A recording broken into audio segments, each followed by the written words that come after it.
हरि बोल, दंडवत प्रणाम। तो मैं श्रीला रघुनाथ दास गोस्वामी का मनः शिक्षा पढ़ रहा था। पहला श्लोक। मनः शिक्षा में 12 श्लोक है। पहला श्लोक, गुरौ गोष्ठे गोष्ठालयेषु सुजने भूसुरगणे स्वमंत्रे श्रीनाम्नि ब्रज नवयुव द्वंद्व शरणे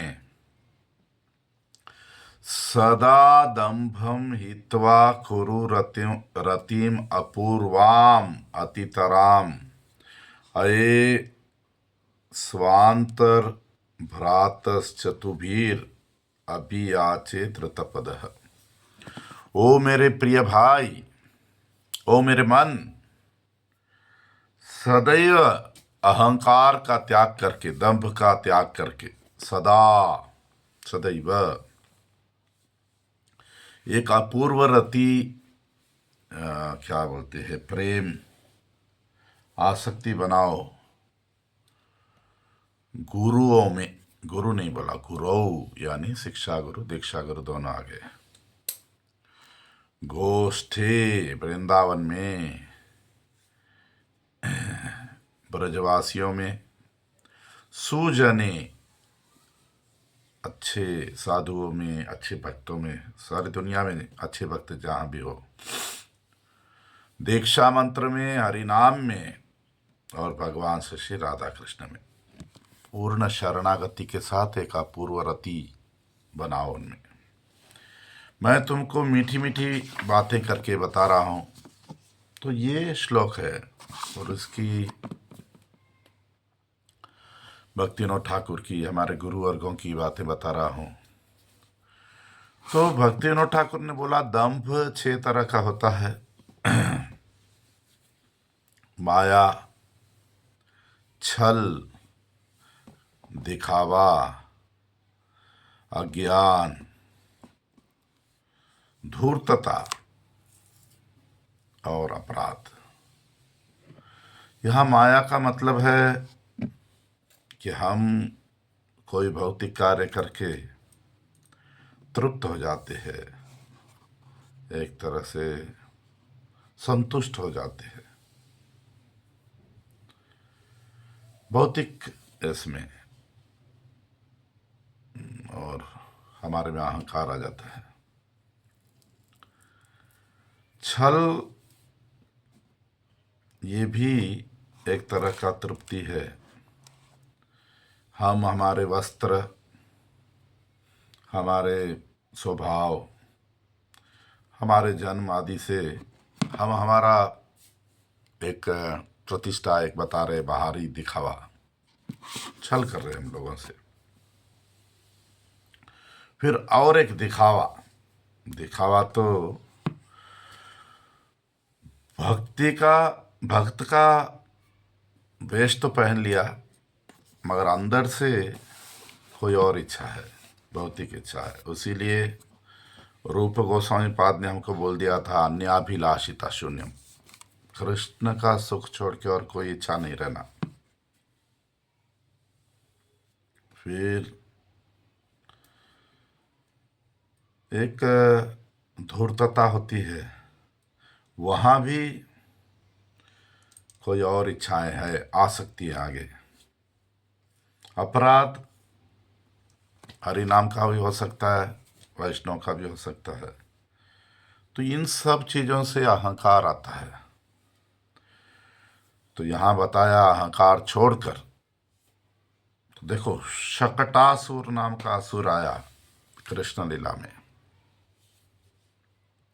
एक शकट के रूप में आया है। इसको अहंकार है बुरी आदतों का। पूर्व जन्म में कुछ बुरी आदतें थी जो इस जन्म में भी आ गई हैं। ध्यान रखना है, हमारे में तो ऐसा नहीं है। तृणावर्त में अहंकार है पांडित्य का, वो ज्ञानी है। यमला अर्जुन, इनमें अहंकार था जन्म का, कुल का, ये अच्छे कुल में पैदा हुए थे, कुबेर के पुत्र थे। कालिया नाग में अहंकार था, धूर्तता का, वो गरुड़ को धोखा देने का कोशिश किया। अरिष्टासुर में अहंकार है, गलत धार्मिक तत्व उसने स्वीकार किया। केशी में अहंकार है, केशी जो घोड़े के रूप में आया, कि वो भौतिक क्या बोलते हैं, एक अच्छी परिस्थिति, अच्छे अधिकार में है, यानी एक तरह से इस जगत में कोई गुरु है, सन्यासी है, कोई ऊंची पदवी पर है और उस पदवी का अहंकार हो जाना। इन 7 लीलाओं से श्रील भक्तिविनोद ठाकुर 6 तरह के अहंकार दिखा रहे हैं। माया, कपटता, दिखावा, अज्ञान, धूर्तता और अपराध।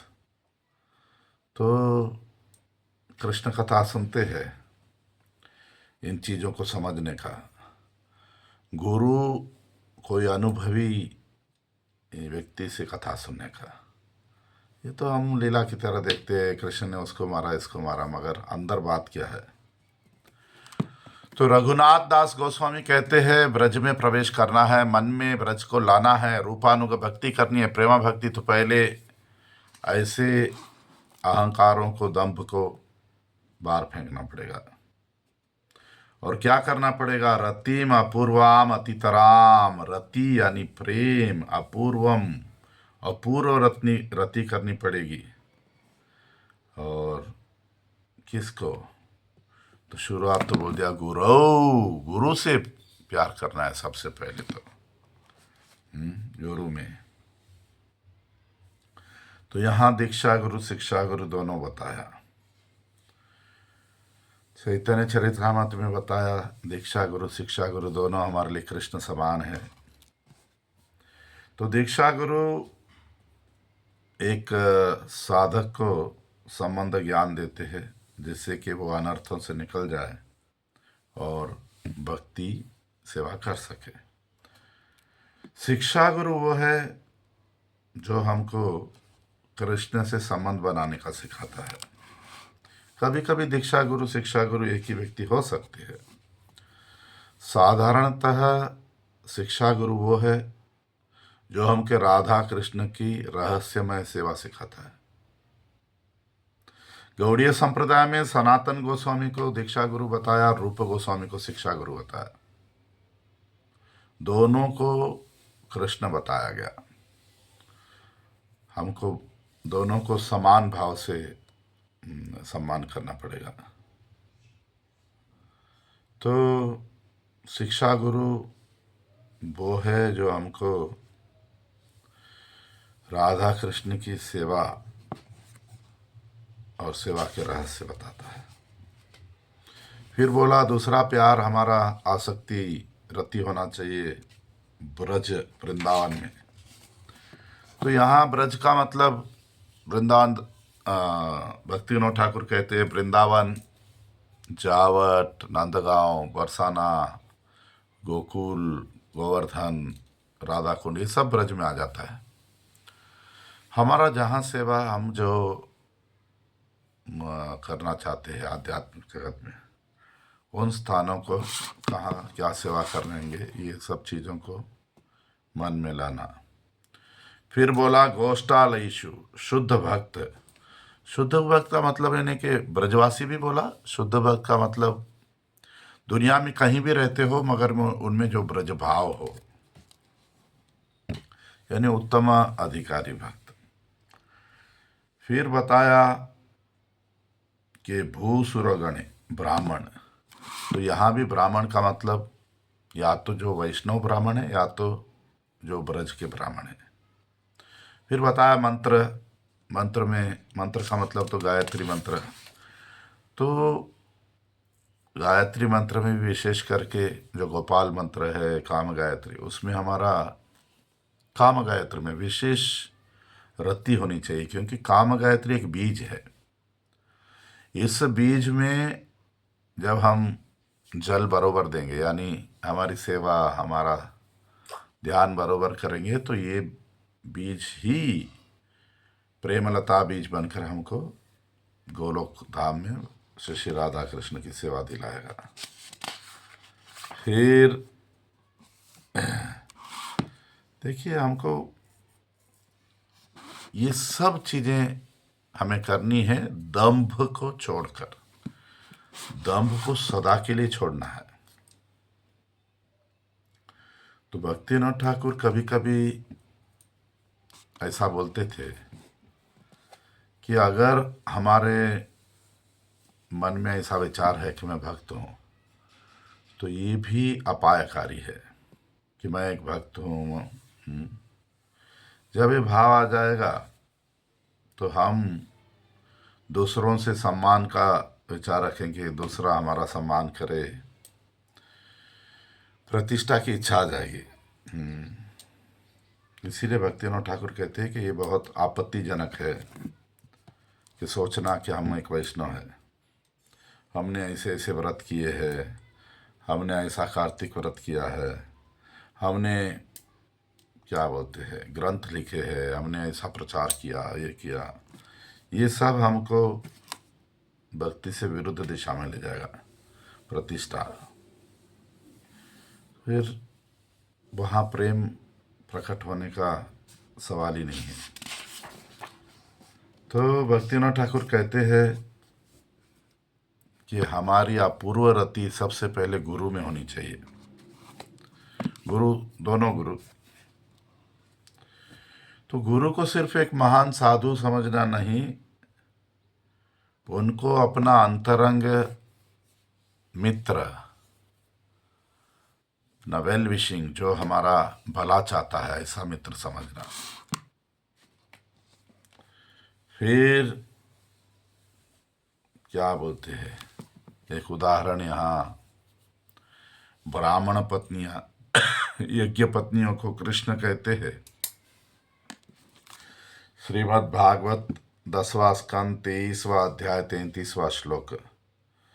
श्रवणा दर्शना ध्यानान मयि भावे अनुकीर्तनात् न तथा सन्निकर्षणा प्रतियात ततो ग्रहण। मेरे बारे में सुनना, मेरा दर्शन करना, यानी श्री विग्रह का दर्शन करना, मेरा ध्यान करना, मेरा नाम करना, हरि नाम करना, और मेरा गुणगान सुनना करना, इससे मेरे में प्रेम उत्पन्न होता है। सिर्फ शारीरिक नज़दीकी से नहीं, पहले मेरे में प्रेम उत्पन्न करो, फिर मेरा संग जरूर मिलेगा। इसलिए घर जाओ। वो ब्राह्मण पत्नियां कृष्ण के लिए प्रसाद लेके आ गई थी, अभी वापस नहीं जाना चाहती। तो कृष्ण बोलते हैं कि अभी तुम्हारा प्रेम नहीं हुआ मेरे में, प्रेम होगा तो मेरा संग होगा। तो प्रेम उत्पन्न करने के लिए मेरे बारे में सुनो, मेरे दर्शन करो, विग्रह श्री विग्रह, मेरा ध्यान करो,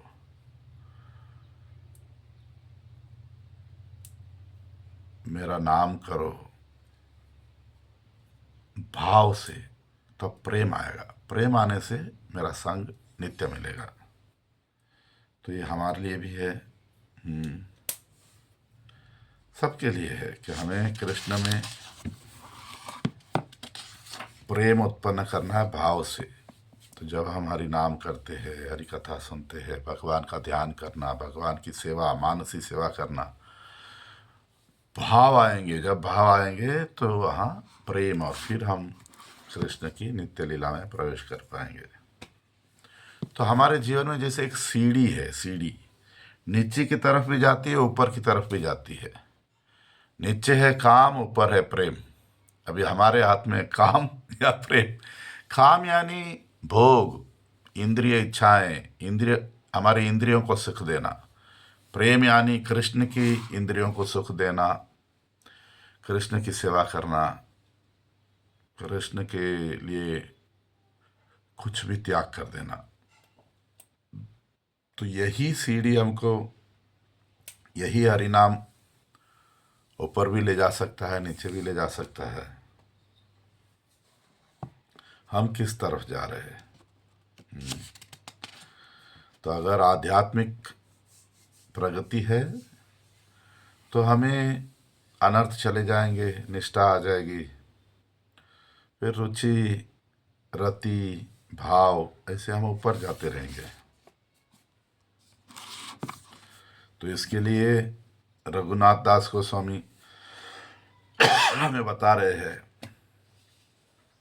कि हमें भगवान राधा कृष्ण और उनसे जुड़ी हुई चीज़ों में अपूर्व रति करना। हाँ, शुरुआत में तिलक करते थे, धोती पहनते थे, साड़ी पहनते थे, यही हम लगते थे कि हम वैष्णव बन गए।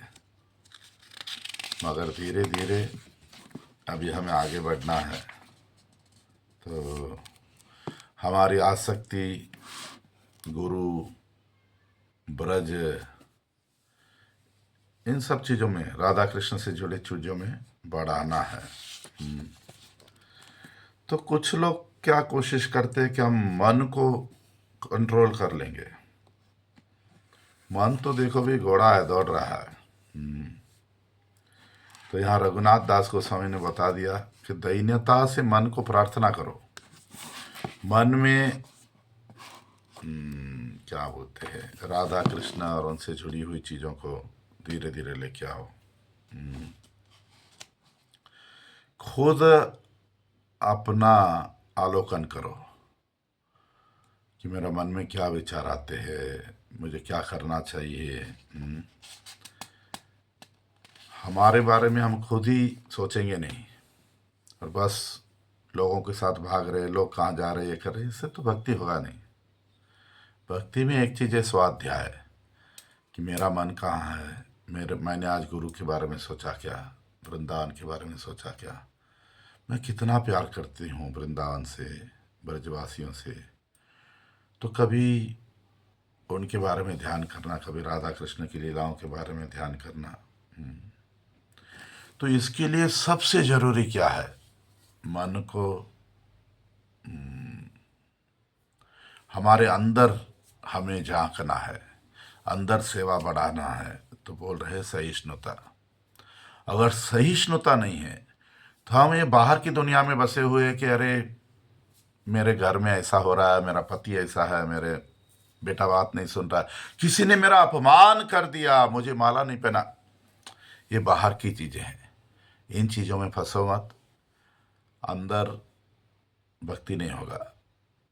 बाहर से छोड़ दो, जो हो रहा है होने दो, हार जाओ, छोड़ो। जब सहिष्णुता आएगी तभी मन में इस जगत की आसक्ति जाएगी और हम वृंदावन को, राधा कृष्ण की चीज़ों को हमारे मन में ला सकेंगे। कभी कभी हम भक्ति भी कर रहे हैं तो हमारी इच्छा है कि लोग हमें सम्मान करें, क्या बोले, प्रतिष्ठा की इच्छा है। और यहाँ प्रभुपाद श्री भक्तिविनोद ठाकुर कहते हैं सबसे पहले तो हमारे में ईमानदारी होनी चाहिए कि हम कपटता से, अहंकार से बाहर निकलना चाहते हैं। हमें खुद को ईमानदारी होनी चाहिए और हमारे में दैन्यता होनी चाहिए। दैन्यता का मतलब बोला किसी भी चीज़ की इच्छा नहीं, किसी से कोई ये उपेक्षा नहीं कि ये मेरा इच्छा नहीं कि ये मेरा ये काम कर देगा, ये मेरा ये कर देगा, कुछ नहीं, बस अपना काम करो। तो हमारे में दैन्यता है कि नहीं, हमें सदैव देखता रहना चाहिए। तो ऐसे हमें भौतिक रिश्तों से एक तरह से वैराग्य करना है अंदर से, और आध्यात्मिक चीज़ों को लाना है। तो उसमें सबसे पहले होगा हम हमारे गुरु से अपूर्व रति करें। गुरु तो रूप गोस्वामी पाद बताते हैं गुरु सेवा विश्रम्भेन गुरु सेवा। गुरु की सेवा विश्रम्भेन बोले तो पूरे विश्वास के साथ, क्या बोलते हैं, अनकंडीशनल, कोई कंडीशन नहीं कि मैं गुरु की ऐसे सेवा करूंगी मुझे ये मिलेगा वो, कोई कंडीशन नहीं, बस पूर्ण विश्वास के साथ। तो ऐसे हमें धीरे धीरे आध्यात्मिक चीज़ों को हृदय में लाना, प्रेम की तरफ जाना। बहुत बार प्रेम और काम हम गलत कर बैठते हैं। तो प्रेम कृष्ण और कृष्ण के लोगों से जुड़ा हुआ चीज़ है, काम हमको यहाँ फंसा देता है। तो ऐसे हमें, क्या बोलूं, मानसी रागानुग भक्ति प्रेमा भक्ति का मतलब मन में तो पूरी तरह से एक अपूर्व रति, प्रेम, आसक्ति, शिक्षा गुरु, दीक्षा गुरु, वैष्णव लोग, साधु लोग, ब्रजधाम, ब्रजवासी, हरि नाम, दीक्षा मंत्र और राधा कृष्ण में लाएंगे। ये पहला कदम है प्रेमा भक्ति की तरफ। आगे और भी 11 श्लोक है, तो ये मानस शिक्षा का जारी रखूँगा और कोशिश करूँगा ज़्यादा से ज़्यादा मैं बता सकूँ। हरि बोल, दंडवत प्रणाम।